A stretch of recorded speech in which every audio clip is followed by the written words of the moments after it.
Olá, viva! Bem-vindos à primeira conversa do ciclo Conversas Fora da Caixa, organizado pelo Curtir Ciência, Centro Ciência Viva de Guimarães. Este ciclo vai decorrer ao longo de um ano, a começar neste mês de dezembro e a terminar em novembro de 2021.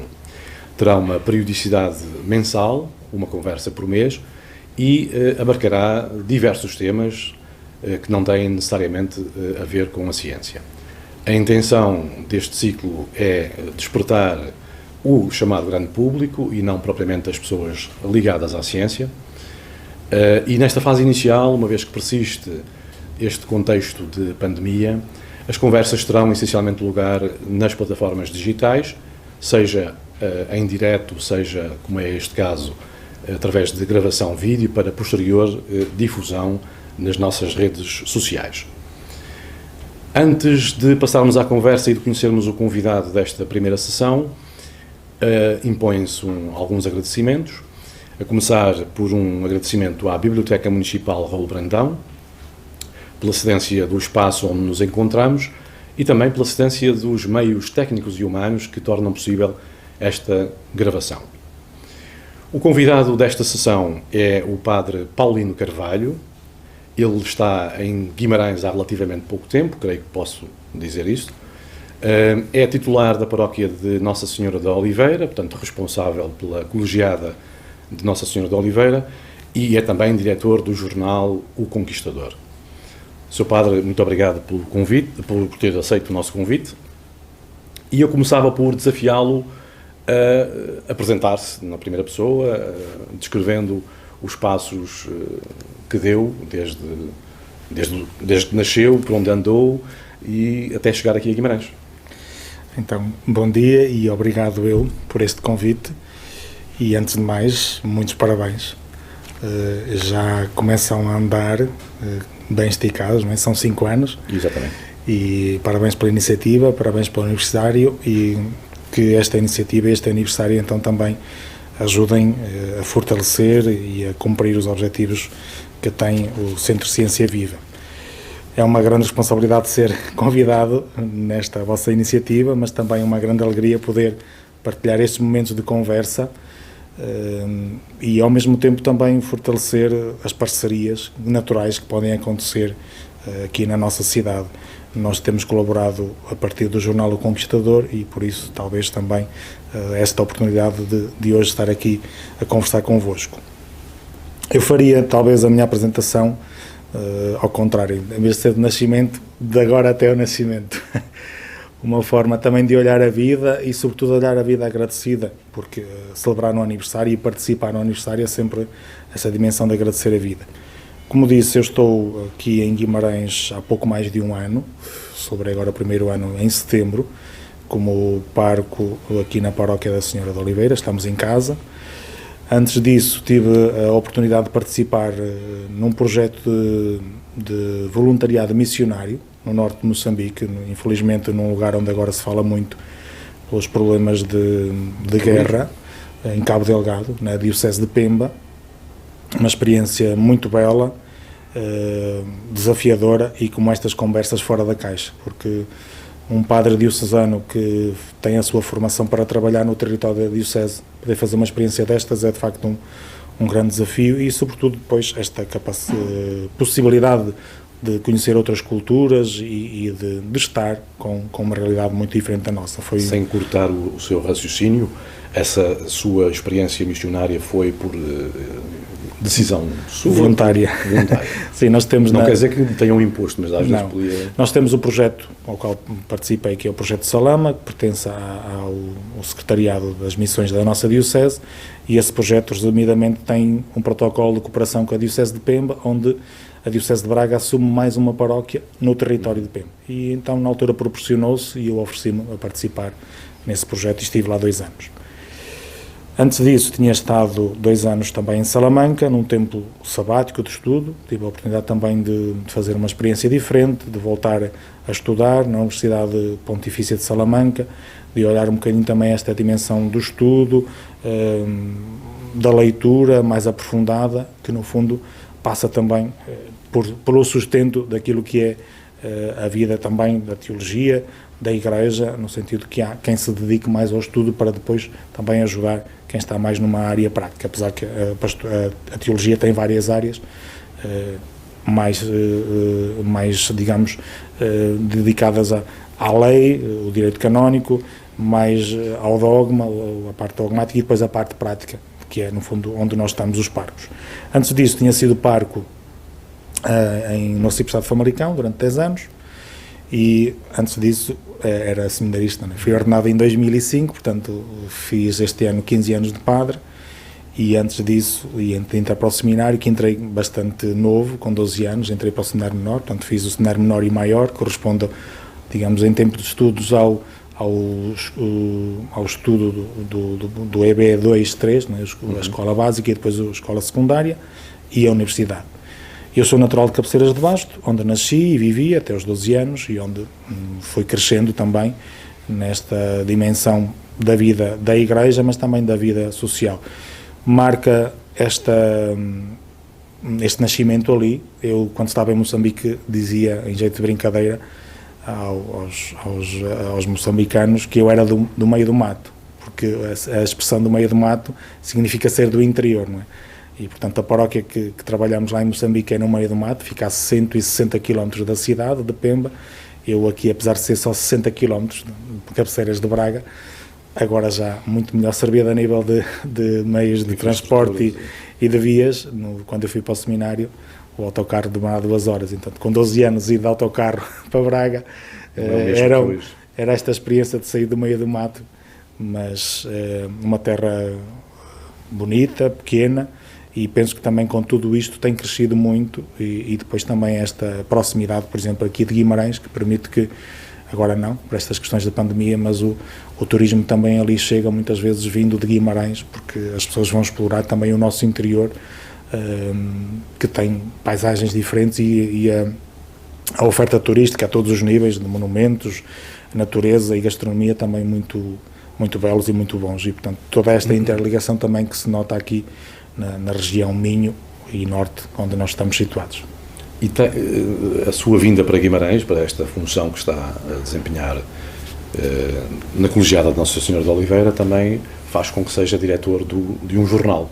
Precisamente. Porque há muitos vimaranenses provavelmente que desconhecerão a existência desse jornal, chama-se O Conquistador. Como é que é essa experiência? Desculpe, não gostava muito de fazer questões, mas como é que é essa experiência de dirigir um jornal, ou seja, um meio que é não muito comum a quem é um pároco? É uma experiência bela e desafiante e, sobretudo, uma experiência de nos pôr em contacto com outros, que numa linha de voluntariado, porque no jornal não temos meios para ter profissionais, na linha de voluntariado procurar levar a notícia a partir do papel e também complementando com as redes sociais, que é um trabalho que estamos a fazer, com a marca da inspiração cristã, portanto, uma imprensa de inspiração cristã. O jornal já é muito antigo, talvez mais desconhecido porque com o passar dos tempos foi, como toda a imprensa, passando dificuldades, e isso fez com que, por exemplo, deixasse de ser quinzenal para ser mensal, e os meios de sustentabilidade são muito difíceis, então o jornal, pelo seu título, é histórico, porque já fez precisamente este ano 70 anos, mas depois a presença junto dos leitores é um desafio que estamos agora a enfrentar. Como parco, nós assumimos uma série de trabalhos e de missões que estão na paróquia, que não temos, se calhar, a melhor formação para eles. Daí ser necessário nós termos a humildade de pedir ajuda a quem saiba e tentar fazer caminho. E com o Conquistador é um pouco o que estamos a fazer. Recebemos uma herança muito valiosa, um trabalho belíssimo. O arquivo do jornal conta a história da cidade, a história de Guimarães, qualquer acontecimento. Ainda há pouco tempo fui aos arquivos buscar notícias de quando passou a imagem peregrina em Fátima e ver como se fazia.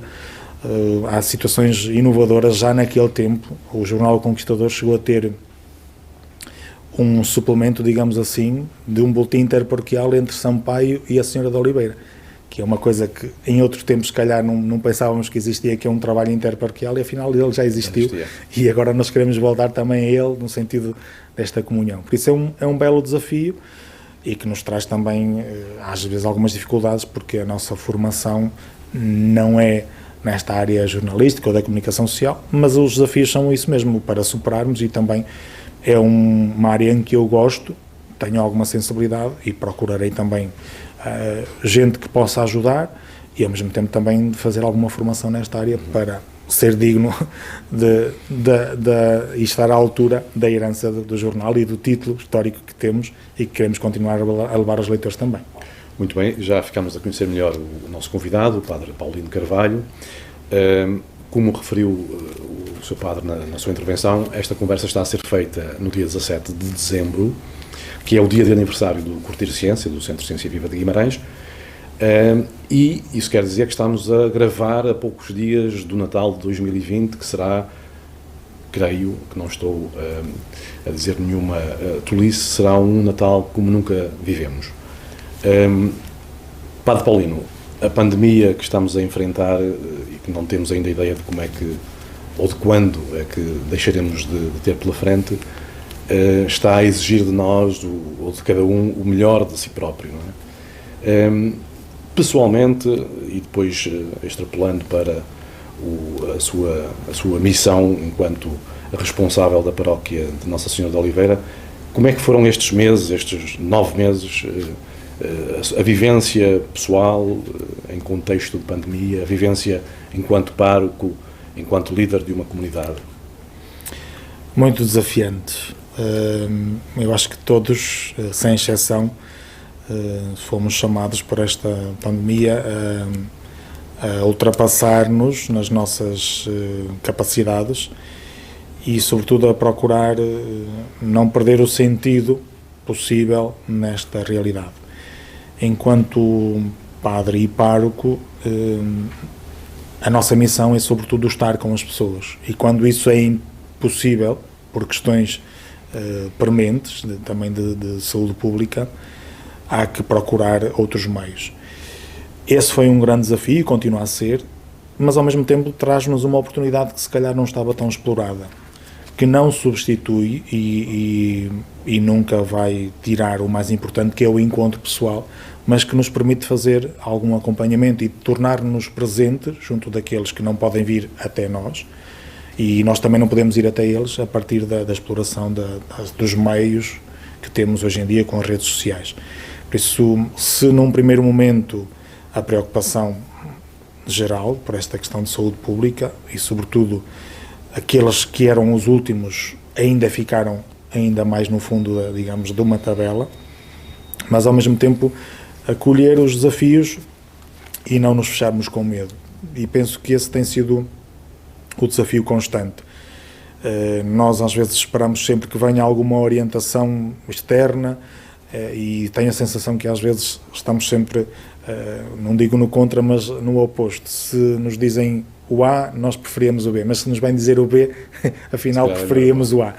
E isso é um desafio que eu já sentia antes, muitas vezes também nisto que é a relação da vida da Igreja e na vida das comunidades, que é esta dificuldade que nós temos às vezes de na liberdade e na possibilidade de optarmos, fazemos essa opção.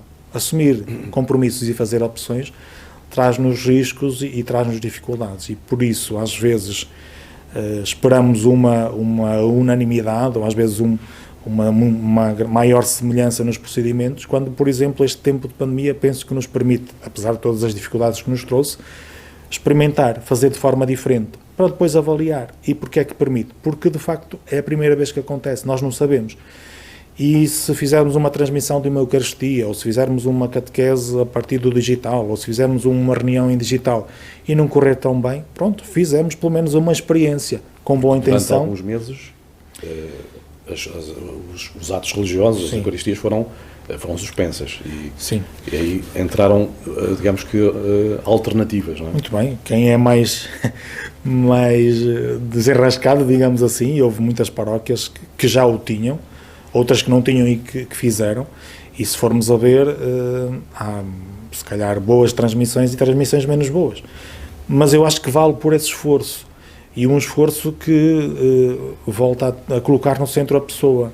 Quando uma paróquia decide transmitir a sua Eucaristia, podia simplesmente dizer, ok, ao domingo já há 2 Eucaristias na televisão, assistam a essas Eucaristias. Mas se nós conseguimos, com a ajuda dos paroquianos, com os meios que temos, transmitir da nossa paróquia, há aqui uma proximidade, uma personalização, e eu penso que vale por aí.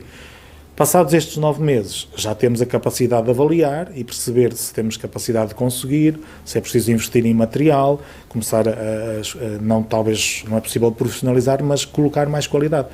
Porque essa é também uma marca da vida da Igreja, é naquilo que faz colocar qualidade, e nesse sentido às vezes o investimento que se faz, e basta olhar até para o legado que nós recebemos, não é? Às vezes basta olhar para uma cidade, ou nós vamos por essa Europa fora, normalmente os monumentos que nós vamos visitar têm a ver com a Igreja, ou está muito ligado à Igreja, e é um legado que nós recebemos que tem a ver com esse esforço de qualidade, naquilo que se faz, naquilo que depois se deixa como legado. Este tempo, penso que nos traz essa oportunidade de nós, podemos dizer, de nos modernizarmos, ou então de entrarmos como toda a sociedade nestes meios de comunicação, e de procurar, sabendo que não substitui o encontro pessoal, de estar mais próximo das pessoas. E nesse sentido houve muitas respostas, quanto possível, naturalmente que fica sempre alguma coisa por fazer, de proximidade. Eu lembro-me, por exemplo, que a nossa Diocese criou uma linha de apoio e de escuta. No tempo da pandemia, em que de facto não podíamos sair, nós já tínhamos e já temos um serviço de escuta que está organizado pela Pastoral da Saúde, mas criou-se uma linha direta, onde estariam 5 sacerdotes disponíveis para atender as pessoas e fazer um acompanhamento. Claro que às vezes faz sentido haver esta distância, alguém de Guimarães que liga para uma central que está em Braga, mas depois há daqui a haver uma ligação e depois no terreno pode-se apoiar. Tem ideia da utilização, da taxa de utilização desse tipo de serviço? Não sei dizer números, mas sei que foi utilizado, e portanto ela surge até na linha daquilo que já era feito antes, que é um serviço que está ao dispor, mas como estávamos confinados, o telefone pelo menos é a possibilidade, e portanto que da parte da Igreja e da parte da Diocese há já aqui um espaço que está centralizado, porque também tem pessoas já com formação especializadas mais na área. Que apreensões é que recebeu enquanto pároco, líder de uma comunidade, apresentadas, por exemplo, por fiéis mais idosos, mais velhos, digamos assim? A grande dificuldade, de facto, é as pessoas que tinham na sua fase da vida como grande passar do tempo, digamos, ou como hábito, ou vir à igreja, ou sair e poder vir à igreja, poder vir à missa, isso traz um impacto grande. E nós sabemos que psicologicamente ficar fechado em casa, muitas vezes fechados também pelo medo, não é? Porque não saímos por causa da idade, por causa da saúde, e não podemos estar com a família, não podemos estar com os netos, isto é de uma violência psicológica que depois muitas vezes parece-me que passa para o somático, não é? Sabemos que tudo está interligado e foi muito por aí. Depois, todos sentimos na pele ou proximamente, e isso é um grande desafio também para nós enquanto padres e párocos, e por exemplo para mim que estou cá há pouco tempo e não conheço ainda os paroquianos, a questão dos funerais.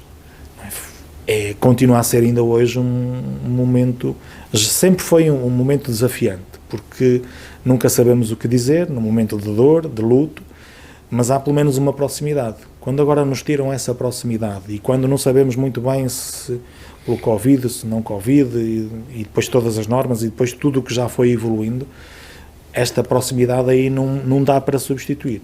Eu lembro-me de talvez em março, abril, de ter visto um anúncio de funeral, portanto aqueles anúncios que aparecem espalhados pela cidade, de falecimento de alguém, e a dizer que, com uma nota a dizer faleceu com Covid. Isso a mim chocou-me. Não, depois corrigiram posteriormente, porque passou a indicar que devido às regras do Covid só é permitida a presença de 15 pessoas, creio. Sim. Mas aquele primeiro foi assim um choque, dizer que etiquetar aquela pessoa que faleceu com a causa da morte como se tivesse a peste ou coisa do género. Infelizmente, até inconscientemente isso acontece, não é? Nós vamos vendo às vezes notícias que as pessoas... Mas isso foi numa fase inicial. Não, então. Mas mesmo agora às vezes parece que discriminamos aqueles que tiveram Covid, não é? Mas isto é um inconsciente no sentido do medo, e eu penso que o grande desafio e aí, enquanto Igreja e a fé podem nos ajudar, é procurar vencer o medo. E vencer o medo não é ir para a frente e dizer, como já às vezes ouvi, e às vezes a comunicação social faz questão de dar um bocado de destaque a isso. Eu tenho muita fé que isto vai passar. É verdade, mas eu tenho muita fé, mas porque tenho muita fé, sou o primeiro a cumprir as normas. E nesse aspecto penso que, com todas as dificuldades que a Igreja tem, a Igreja antecipou-se até quando, em março, a pandemia avançou e todas as normas, 2 ou 3 dias antes, a Conferência Episcopal tinha decidido que não houvesse celebrações. Não foi uma imposição que veio de fora, mas foi, de facto, uma colaboração. E uma colaboração que nos custa imenso, porque onde nós temos, digamos, o centro da nossa expressão de fé é na celebração da Eucaristia e cada domingo, e não poder estar aí não nos permite estar com as pessoas. Mas, ao mesmo tempo, é também um testemunho de fé, nós podermos, nesta fase, vivermos a nossa fé de uma forma diferente e, por exemplo, fortalecer a Igreja Doméstica, uma expressão que temos utilizado muito, que cada família, dentro daquilo que está ao seu alcance em casa, não deixe de rezar, não deixe de estar atenta e fazer a caridade dentro e ao lado. Penso que uma das coisas muito interessantes neste tempo foi ver aquele convívio entre os vizinhos. Se calhar as pessoas foram obrigadas a conhecer-se porque estavam em casa e puderam parar nos bairros. Isso é muito interessante. E nesse sentido penso que a Igreja procurou estar também, como está sempre, no meio da sua sociedade e caminhar com os homens e as mulheres do seu tempo. Como digo, na dor é muito mais difícil estar presente, acompanhar, mas procuramos fazer isso. E aqui penso que é fundamental percebermos, e isto ajuda-nos, que a Igreja de facto não são as 4 paredes onde nós vamos celebrar, mas a Igreja somos também todos nós. E por isso, quando alguém, também pela sua fé, dá uma palavra de incentivo, de ânimo a alguém que está de luto, ou tem um gesto de amizade, de partilha para alguém que necessita, não tem que ser o padre a dizer, ou não tem que ser o Papa ou o Bispo. Isto vem-nos também da nossa fé e depois, naturalmente, da força que temos na comunidade. E nesse sentido, penso que a Igreja tem conseguido e procurado colaborar com a comunidade, com as autoridades, com as associações, onde está, sendo mais uma e somando para podermos juntos vencer esta pandemia. Estas restrições, as medidas que foram decididas e que foram tomadas e que foram acatadas mais ou menos, no que toca à Igreja, terá ou teve algum reflexo positivo, negativo, em termos de afluência, por exemplo, dos fiéis, agora que os serviços foram retomados, não é? Notou alguma alteração, algum decréscimo, pelo contrário? Sim, naturalmente, não é? Se nós estamos a falar de espiritualidade, de um grande número de pessoas que estão mais presentes, que são os idosos, e que nós próprios dizemos não venha por sua proteção, naturalmente que as pessoas deixaram de vir. Eu penso que o que importa é que, quando for possível, voltem, e nesse sentido nós também estamos atentos para procurar, para convidar, para chegar junto das pessoas. E as pessoas não vindo, então que nós consigamos ir, e daquilo que falávamos há pouquinho, das ofertas e da possibilidade das redes sociais. E aí também há exemplos muito bonitos de grupos de jovens, por exemplo, que identificaram famílias que estavam em casa e que não podiam ir, e que eles iam com um computador e levavam para aqueles idosos, aquele casal de idosos, assistirem à celebração da paróquia. Ou então aquelas situações que não foi só das paróquias, mas de vários grupos, de ir fazer as compras para quem não podia sair por questões de saúde. Portanto, eu acho que aqui houve muitas situações, de facto, novas, diferentes, e de resposta aos desafios que nos foram colocados. No âmbito da Igreja, ou ela estar mais vazia ou mais cheia, eu digo de uma forma concreta e simples, ainda que se calhar por pouco tempo que estou cá, mas eu acho que a Igreja da Oliveira não está muito mais vazia do que estava antes. Aliás, agora até está mais cheia, porque as pessoas têm que ficar espalhadas, dá a ideia que fica mais cheia. Agora, naturalmente que pessoas deixaram de vir por medo, ainda que nós nas igrejas procuramos cumprir as normas que estão estabelecidas, temos menos lugares também de presença, mas com todos os cuidados penso que é possível celebrar em segurança e que as pessoas não precisam de ter medo.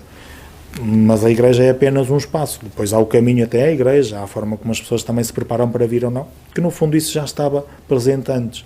E então esse desafio acho que nos permitirá, depois desta pandemia, também olharmos, fazermos a avaliação e perceber o que é que nós temos que mudar.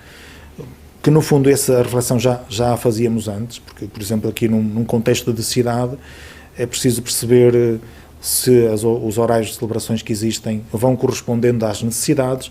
É preciso perceber um trabalho também mais em conjunto, porque acabamos por aqui, em pouco espaço, ter muitas igrejas e se calhar não há necessidade de repetir horários, mas sim de divulgar e trabalhar mais em conjunto. Eu penso que a avaliação que teremos que fazer depois desta pandemia, e já, é precisamente essa, do que temos, do que somos, o que é que podemos fazer para nos aproximarmos ainda mais das pessoas. E isso implica também mudanças de mentalidades e às vezes quebrar com aquilo que é uma das coisas que o Papa Francisco disse logo no primeiro documento que escreveu, que é a falsa segurança e que não é critério pastoral, aquilo que dizemos fez sempre assim, não é?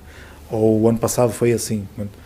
Uma das coisas engraçadas que me aconteceu, engraçadas, entre aspas, com esta questão da pandemia foi não podemos celebrar a Páscoa como habitualmente. Portanto, no próximo ano não podemos dizer fazemos como o ano passado, não é? Isso vai nos obrigar também a olhar de uma forma diferente, a perceber e até olhar ao que se fazia, o que não se fez e o que é que se pode fazer. E eu penso que essa é a dimensão também bela e desafiante destes tempos, que é as oportunidades que nos são dadas. Não se vai poder fazer, por exemplo, beijar o menino agora nas celebrações de Natal. A Conferência Episcopal Portuguesa fala, a propósito do Natal, da necessidade de se respeitar as regras e as determinações sanitárias, mas ao mesmo tempo permitir algum reencontro das famílias. As restrições a este contexto de pandemia, com esse lado negativo, pode também levar a que as famílias vivam de uma forma diferente ou mais de acordo com o que é o Evangelho, o Natal, e não apenas um encontro pantagruélico, digamos assim, gastronómico. Sim, naturalmente sim, até porque supostamente estamos mais confinados ao núcleo familiar. Isso possibilita um encontro mais próximo, se formos 5, 6 pessoas, do que se formos 15 ou 20, não é? Não é possível. Eu penso que o confinamento permite-nos, e dentro daquilo que falamos há bocadinho, é dar destaque à igreja doméstica. E se calhar as pessoas até vão para a mesa da ceia e não fazem uma oração. Por que não este ano fazer uma oração? Vamos rezar porque estamos com medo? Se calhar não, mas este ano proporciona, temos mais tempo, não andamos tão atarefados. Fazer algum gesto, de facto ter ali o menino Jesus, não é? Por não ser apenas um efeito que nós pomos nesta fase, mas que seja também uma expressão da nossa fé. E é sempre tempo de nós criarmos hábitos novos. E nesse sentido, por exemplo, muitas vezes os avós são a referência da oração numa ceia de Natal, e se eles não estiverem, podemos fazer como os avós nos ensinaram, ou então muitas vezes pegar nas crianças que nos desmontam positivamente e pedir que a criança dê a ação de graças pela bênção. Portanto, há aqui muitas circunstâncias que eu acho que podem surgir como novas a partir também desta circunstância que estamos a viver. E depois, não dramatizarmos, porque sobretudo é para podermos viver bem, depois disto tudo, que nós agora nos sacrificamos em não fazer como costumamos fazer. E penso que nesse sentido, por muito que nos custe, é um bom desafio. E nesse sentido também, a nível da fé, é possível celebrar a fé fortalecendo a igreja doméstica, que é a família que tínhamos à mesa ou que tínhamos em casa. Acho que o pós-pandemia vai representar um regresso ao que era antes? Acho que essa é a pergunta para o milhão de euros. Já ouvi, e eu acho que tenho as duas opiniões também, este dualismo de opinião, que é, eu acho que nunca seremos iguais, e esta pandemia dá-nos a oportunidade de voltarmos ao que é mais essencial, mas a verdade é que, sobretudo quem passa na linha da frente pela pandemia, e eu tenho conversado com pessoas que trabalham nessa linha da frente, o que dizem como força de expressão, mas também como vontade, é que isto passe e que voltemos àquela normalidade. Portanto, eu acho que vai depender também muito de cada um, e naturalmente depois de cada grupo, organização, tirar o melhor desta pandemia e não voltarmos ao que tínhamos apenas antes, mas que pudéssemos sair renovados desta pandemia. Agora, é muito difícil nós deixarmos a corrida que temos do dia-a-dia, apesar que a pandemia obrigou-nos a parar tudo, basicamente. Não? E sabemos o que é que todos os desafios que isso trouxe, sobretudo a nível da economia, é impossível, não é? E é um problema que nós temos agora e não sabemos como ajudar todos os desafios que vêm aí da economia, sobretudo a dimensão comercial, é muito difícil, mas é verdade que as nossas agendas super preenchidas e que não tínhamos tempo para nada, de um momento para o outro quase nós ficamos parados em casa. E até com os desafios que isso traz, que é o marido e a esposa que se viam ao final do dia com os filhos, estar todo dia com os filhos e em teletrabalho, em telechamada, em telescola, grandes desafios vieram daí. Portanto, não sei como vamos sair depois da pandemia, estou disponível para que possamos sair melhores no sentido desta proximidade e de valorizar a relação. E isso implica que muitas vezes nós saibamos abrandar um pouco o ritmo, parar um pouco, e aí se calhar enquanto sociedade nós também podemos aproveitar um pouco aquilo que vivemos para abrandar no sentido de dar mais qualidade e possibilidade de encontro às famílias e às pessoas, e não estamos à espera que seja algo externo, e muitas vezes externo no sentido até da saúde pública, a obrigar-nos a fazer isso. O Papa Francisco, na encíclica Fratelli Tutti, é muito crítico, pelo menos é muito crítico. Não estaremos habituados ao mais alto representante da Igreja assumir determinadas funções que ali estão expressas, mas é muito crítico de uma globalização assente nos negócios apenas e que vê o ser humano, o trabalhador, como algo descartável, que critica, digamos assim, põe o dedo na ferida de uma certa globalização apenas interessada na financeirização da economia. Já leu a encíclica? Estou a ler. Que ideias é que lhe ficaram assim principais, ou se quer partilhar aqui connosco? Sim, aproveitamos para ambos, unindo ao vosso aniversário, dar também os parabéns ao Papa, caso hoje 84 anos. Portanto, vocês nunca mais vão esquecer bem no aniversário do Papa, porque está unido ao vosso. E com certeza que ele vai ver esta nossa conversa. Então mandamos uma saudação para o Papa Francisco, mas sobretudo agradecemos o dom da sua vida, que tem chegado a nós cheio de graça nos seus documentos e na forma como ele comunica.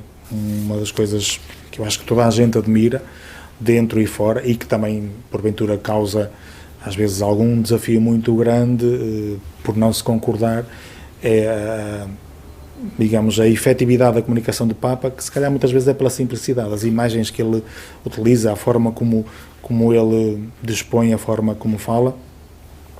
E um dos grandes desafios para nós, eu falo por mim, é conseguir acompanhar, lendo as suas orientações, os seus documentos, o último a sair esta Fratelli Tutti, todos os irmãos, e depois não só repetir, porque de facto a sua linguagem até é bastante efetiva publicitariamente, digamos, são os sabões que todos concordamos e que utilizamos, mas depois levar isso à prática. E aí talvez esteja o grande desafio, que é, para além dos resumos e dos sabões que logo a comunicação social faz, porque este Papa, por assim dizer, caiu nas boas graças da comunicação social, depois agarrarmos no documento, lermos, rezarmos, meditarmos e depois tirarmos aí questões concretas.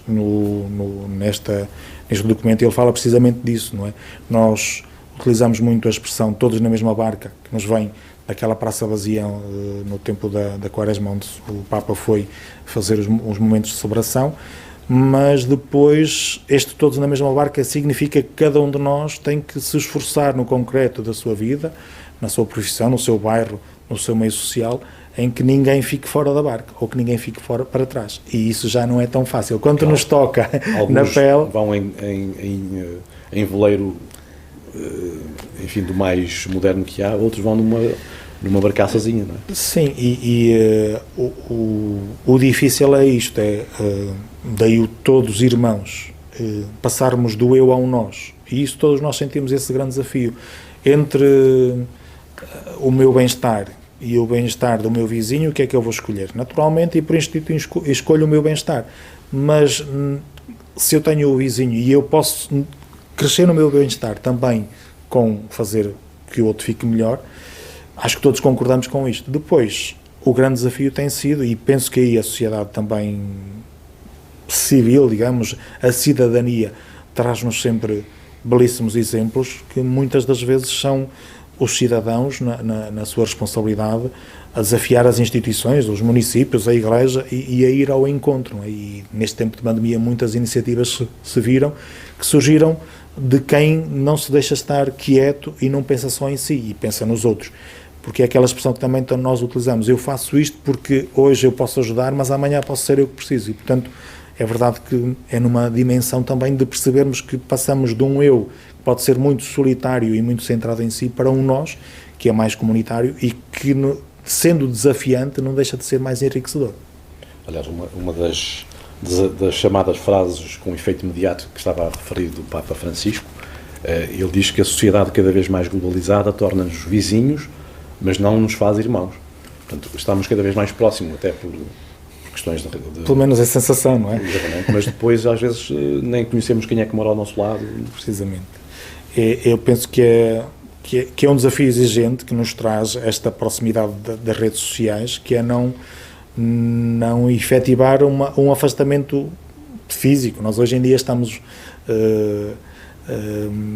confinados ao afastamento físico, não tanto social, se calhar aqui é uma questão de expressão, mas também significa, de facto, nós temos que estar com algum afastamento físico, mas não podemos esquecer o social.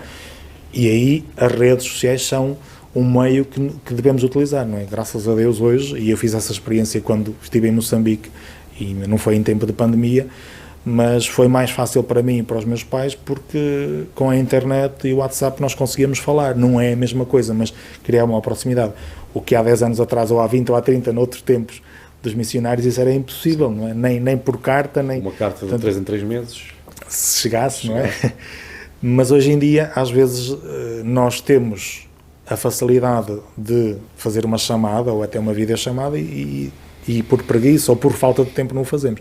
Portanto, é preciso tirar sempre o positivo e o potencial dos meios que temos, para que, de facto, nós sejamos próximos fisicamente, mas também o socialmente e, sobretudo, nestas relações de vizinhança. E, nesse aspecto, sublinho que eu acho que a pandemia veio fazer redescobrir isso. Claro que agora voltamos ao normal, que era o que tínhamos antes, cada um com a sua rotina, com horários muito desfasados e difíceis, e vamos voltar outra vez ao anonimato. E aí cabe-nos a nós, se calhar, arranjar estratégias para que isso não aconteça. E se calhar sem tempo para os idosos? É o grande desafio. Quem está, nos extremos da nossa vivência, as crianças e os idosos. Os idosos, mais porque as crianças ainda têm aquele encanto natural, não é? E os idosos muitas vezes trazem-nos o cansaço até refletido de nós adultos, que um dia se calhar vamos chegar àquela condição. E aí, naturalmente, que nós somos uma sociedade, e o Papa Francisco também tem sublinhado isso, que temos de cuidar dos nossos mais velhos. Por exemplo, estes dias ouvia o Dom Luís, o Bispo de Pemba, que nos falava numa conferência em videochamada, dessa dimensão e característica africana do cuidado com os mais velhos. O ancião tem sempre um lugar muito importante na vida da comunidade. E não se toma nenhuma decisão sem ouvir os mais velhos. E isso é também a nossa cultura, porque se calhar hoje em dia é mais difícil porque as famílias estão separadas. Mas quem não tomou uma decisão e, por muito que fosse de uma forma simples, não perguntava ao seu pai e à sua mãe. Quem? Com 20, 30, 40 anos. É preciso comprar uma casa, é preciso formar família, é preciso um negócio, e muitas vezes ouço contar essa partilha de se falar ao pai ou à mãe, porque no fundo os anciãos também têm na nossa sociedade um papel importante. E essa é uma herança que nós não podemos de facto descurar nesta sociedade corrida, que às vezes nos vai arrumando e engavetando. Valorizar os nossos mais velhos e toda a sabedoria que eles nos trazem de vida e de experiência também do dia a dia. Isso daria para uma conversa muitas de outra hora, e não querendo centrar a conversa também nas posições que o Papa Francisco tem assumido, nomeadamente nesta encíclica, eu queria só apenas lembrar uma outra frase e pedir depois a sua opinião, que tem a ver com a importância da mulher. Ele diz: a organização das sociedades em todo o mundo está longe de refletir com clareza que as mulheres têm exatamente a mesma dignidade e idênticos direitos que os homens. No que toca à Igreja, como é que vê o papel das mulheres? Eu penso que nestas situações que às vezes são, digamos, temas mais de fronteira ou polémicos, nós acompanhamos a sociedade em que vivemos e, portanto, a Igreja não está nem mais longe nem mais perto, se calhar, do que a sociedade no que diz respeito ao papel da mulher. Não é? Nós muitas vezes ainda estamos obrigados a cotas ou a referir a situação da mulher para lhe dar a devida importância. O que é verdade é que, independentemente dessa nossa atenção ou não, a mulher tem um papel muito importante na vida da Igreja. O papel de Nossa Senhora, o papel das mulheres no anúncio da ressurreição de Jesus, na Bíblia a mulher está presente. Mas está presente consoante a sua sociedade. Não é? Por exemplo, um dos desafios interessantes que é de ler e de meditar e de estudar, quem o faz na Bíblia, é o destaque que São Paulo também dá à importância da mulher nas suas próprias cartas, não é? Que no seu tempo era muito mais difícil do que é agora.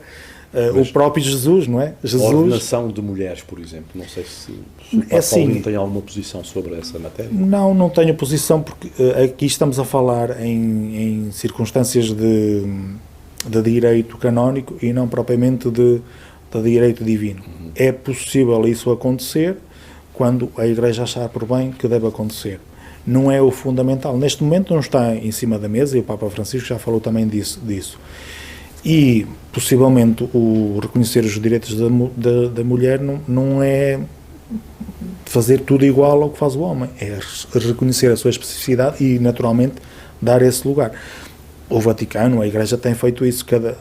A Igreja sem as mulheres não acontecia. É verdade que não estão tanto numa linha de hierarquia ou de liderança. Ou se calhar estão, porque muitas vezes a influência e a presença está por aí, e também essa dimensão de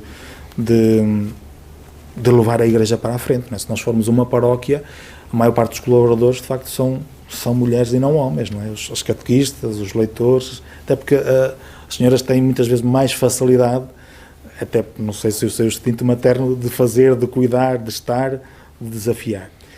E nesse sentido eu achava interessante, estes dias saiu um artigo também de um teólogo checo, Tomás Alick, que falava que o Papa Francisco não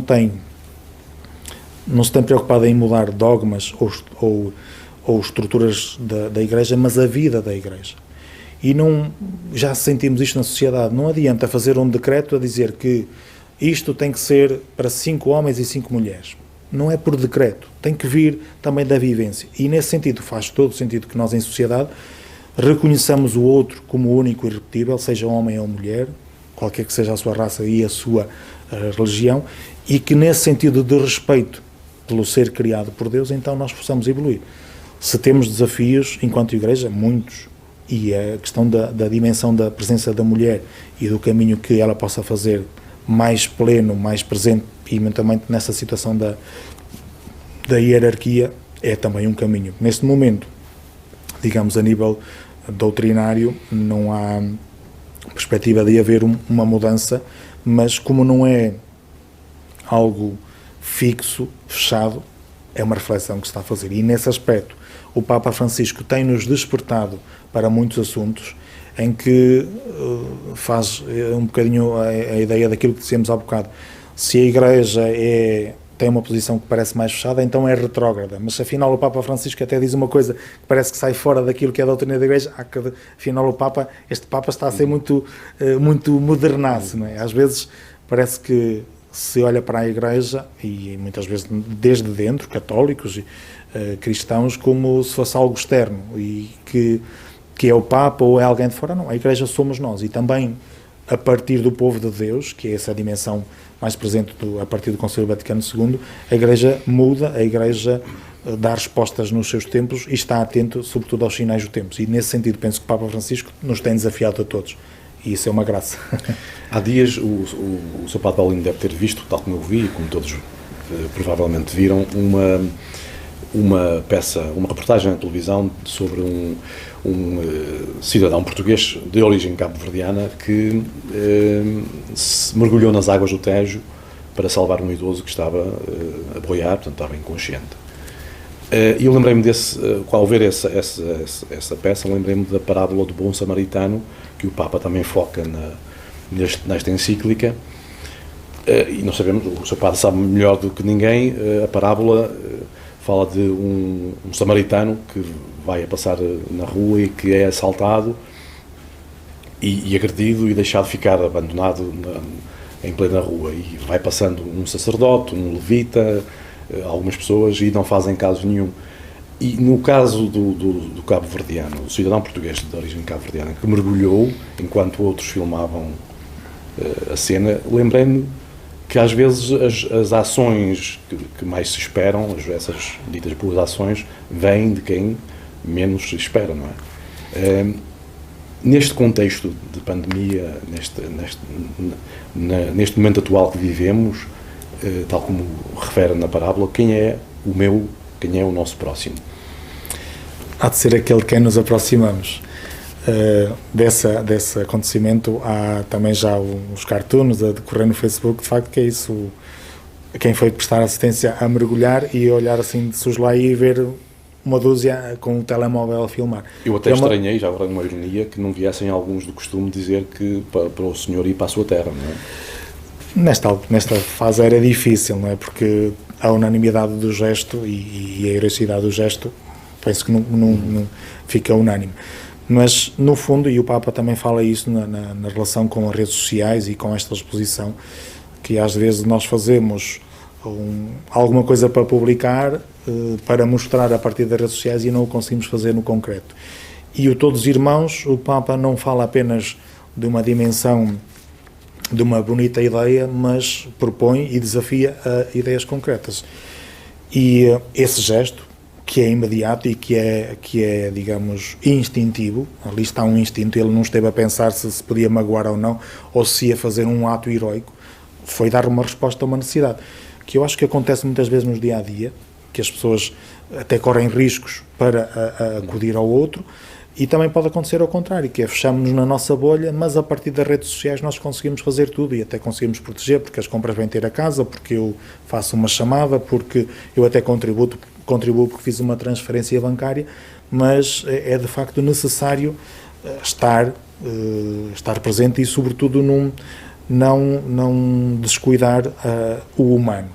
E ele ali teve, de facto, um gesto heroico, que depois também é empolado muitas vezes pela comunicação social, e já sabemos que o que é notícia não é o cão que morde o homem, mas o homem que morde o cão.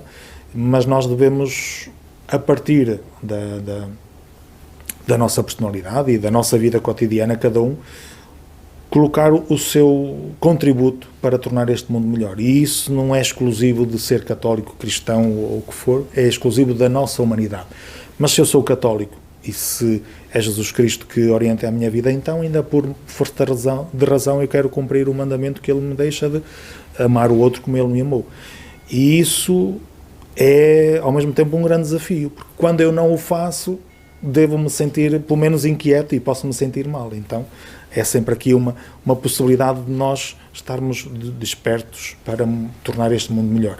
E, nesse sentido, o Papa Francisco, penso que, e estamos aqui já a gastar o nome dele, mas pronto, é uma forma de lhe dar os parabéns, tem insistido muito nisso, nessa capacidade de diálogo com o diferente, nessa capacidade de escuta, nessa capacidade de ir ao encontro, e este documento nasce também do encontro com os muçulmanos, que ele faz um documento conjunto, e a partir daí, também a partir da pandemia, ele coloca-nos esta carta nas mãos para nós meditarmos, e depois em assuntos muito concretos, porque a carta não é só dirigida aos cristãos, é aos homens e mulheres de boa vontade, nós podemos fazer a diferença no mundo que nos está confiado. Estamos quase a terminar esta conversa, mas sendo a conversa promovida pelo Centro Ciência Viva de Guimarães, e embora não queiramos com este ciclo falar de questões muito centradas na ciência, eu queria, já agora, ouvi-lo sobre a ligação entre ciência e a religião. São coisas inconciliáveis ou não? Não, com certeza que não. São coisas a que se respeitam uma à outra. e nesse sentido, enfim, procurando um pouco, basta ir à internet e também se encontra essa relação. Há padres, cientistas, e com certeza que há cientistas que são católicos, ainda que às vezes dá a ideia que isso não é possível, porque não conseguimos fazer a experiência de Deus, mas sobretudo a dimensão do diálogo é fundamental, né? Quando nós estamos numa relação e possibilitamos o diálogo, isso permite que se cresça. Quando nós extremamos posições, então isso não faz de nós melhores homens e melhores mulheres. E nesse sentido, é uma questão muito prática. Naturalmente que eu, num problema de saúde, e olhamos esta pandemia, eu não posso dizer a ninguém que reze muito, mas que deixe de cuidar da sua saúde, que é a ciência que temos ao nosso dispor. Já ao contrário, por exemplo, quando estava em Moçambique, não adiantava muito dizer às pessoas que procurassem a ciência, porque os cuidados de saúde lá são muito, muito frágeis. Portanto, na dimensão da fé, eu não deixo de rezar e de pedir pela minha fé a minha cura ou a força para a minha saúde, mas isso não me impede, e sobretudo impele-me racionalmente, que eu utilize os meios que estão ao meu dispor da saúde, da ciência. No fundo, é a criação de Deus, que Deus cria tudo, coloca ao nosso dispor para o bem do homem, da mulher, da humanidade. E, portanto, aí não acho que há incompatibilidade. Depois, há temas e há, digamos, assuntos que, de facto, se gera divisão. Mas aí tem a ver com, não tanto se calhar com a Igreja ou com a ciência, tem a ver com o homem, com a pessoa e também com a evolução das coisas. E, nesse sentido, eu penso que há uma realidade que é a Igreja é filha do seu tempo, e às vezes acusam a Igreja de uma série de coisas, mas tem que se situar no seu tempo, e portanto há situações más e negativas na vida da Igreja que estão contextualizadas no seu tempo e que não era só a Igreja, mas eram da sociedade. Como também acontece o contrário, há momentos, e já falamos hoje, há temas, valores, digamos, que parece que a Igreja defende sozinha, e isso não a assusta, é a sua missão. E não é por contraposição à ciência ou a ninguém, mas é por convicção. O mesmo se diga da ciência por convicção e por demonstração, digamos, da própria sua. Mas eu penso que não há nenhuma incompatibilidade e, sobretudo, há aqui uma graça da riqueza da diferença que se complementa. Naturalmente que, aquilo que eu dizia, se há um problema que a ciência me pode resolver, o que é que eu vou fazer? A minha missão, se calhar, é rezar, que foi o que aconteceu agora, e rezarmos todos, até aqueles que não tinham muita fé, a ver se a vacina aparecia muito depressa, não? E, portanto, aí até se calhar, acho que é mais complementar, e passando a brincadeira, digamos, aliviando o assunto, mas é mais complementar do que oposto. Padre Paulino, foi um gosto muito grande ter conversado consigo nesta primeira conversa fora da caixa. Uma vez que estamos em quase quadro natalício, não é? Eu pedia-lhe uma mensagem de Natal para fecharmos esta conversa. O gosto foi todo meu. Vocês foram atrevidos em convidar-me a mim. Com certeza agradeço esse atrevimento e esse desafio também. É uma forma também de sair do meu conforto e fora da caixa. E por isso obrigado, uma vez mais parabéns, e nunca mais nos vamos esquecer do aniversário do Papa Francisco e do vosso aniversário, apesar de só haver aqui 79 anos de diferença, mas aqui um bom mote.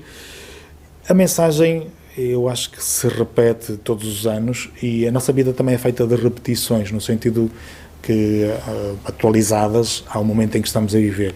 Mas apesar de nós estarmos confinados e aconselhados a manter o distanciamento, eu acho que mais do que dar presentes, nós temos que nos tornar presentes. Estarmos aqui hoje também é isso. No meio das dificuldades que temos, nós quisemos estar presentes junto de quem nos vai ver e ouvir para celebrar o vosso aniversário e para dizer que a vida continua. E o Natal é isso. É verdade que há um gesto de um presente que se oferece, mas é muito importante que nós façamos todo o esforço por nos fazermos presentes, seja por uma carta e um postal, que é uma coisa agora até muito bonita de se enviar, porque já quase perdemos o hábito, seja pelo e-mail, seja pela chamada, seja pelo vídeo, mas que nos façamos presentes. E se calhar antes de chegarmos aqui ao Natal, é preciso parar um bocadinho e fazer uma lista e dizer, eu quero estar presente junto destas pessoas, e que seja fazer uma chamada com quem não podemos estar presentes, e quem diz antes do Natal, diz do Natal até o Ano Novo, e se calhar diz também para a frente. Se calhar esta situação da pandemia pode nos deixar este desafio de nós nos fazermos presentes daqueles de quem somos mais próximos ou de nos aproximamos, independentemente da pandemia.